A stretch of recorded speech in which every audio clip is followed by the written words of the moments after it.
दुर्गा को देवी मानते हैं। काल्पनिक एक काल्पनिक कहानी है। दुर्गा उस कहानी का एक पात्र है। कोई देखिए, मैं मान लेता, मेरे पास साक्ष्य है।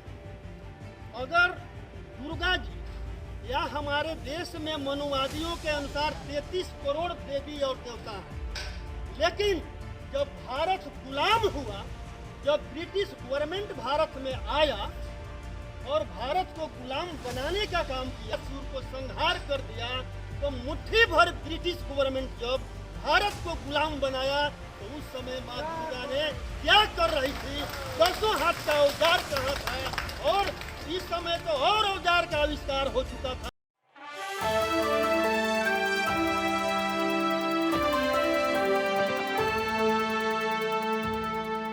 देवी मानते हैं विधायक जी।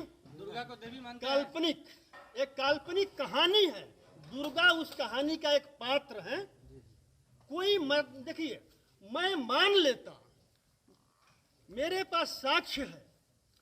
अगर दुर्गा जी या हमारे देश में मनुवादियों के अनुसार 33 करोड़ देवी और देवता हैं, लेकिन जब भारत गुलाम हुआ, जब ब्रिटिश गवर्नमेंट भारत में आया और भारत को गुलाम बनाने का काम किया, उस समय भारतीयों का संख्या जो था 30 करोड़ था और देवी देवताओं का संख्या भारतवर्ष में 33 करोड़ था। तो क्या मैं उन मनुवादियों से पूछना चाहता हूं, जिन मनुवादी ने ये लिखा कि महिषासुर के करोड़ों करोड़ सेना के साथ मां दुर्गा ने लड़ाई लड़ा और महिषासुर को संहार कर दिया, तो मुट्ठी भर ब्रिटिश गवर्नमेंट जब भारत को गुलाम बनाया, तो उस समय माँ दुर्गा ने क्या कर रही थी?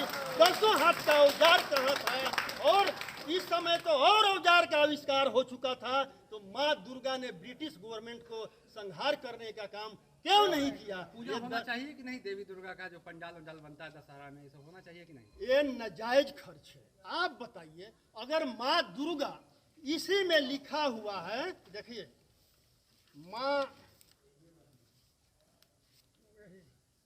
दुर्गा सब एक पुस्तक है, 2य अध्याय।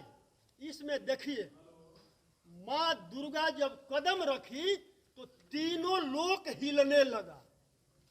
तीनों लोक में क्या केवल भारत ही आता है क्या, कि पूरा विश्व आता है?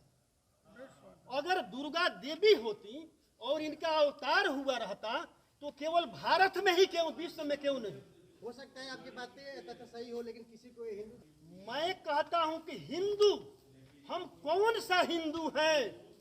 जब मनुवादियों ने, जिन मनुवादियों ने देवताओं को काल्पनिक बनाया, उसी मनुवादियों ने हमें 90% के लोगों को, ओबीसी SC ST के लोगों को शूद्र का नाम दिया। हम कौन सा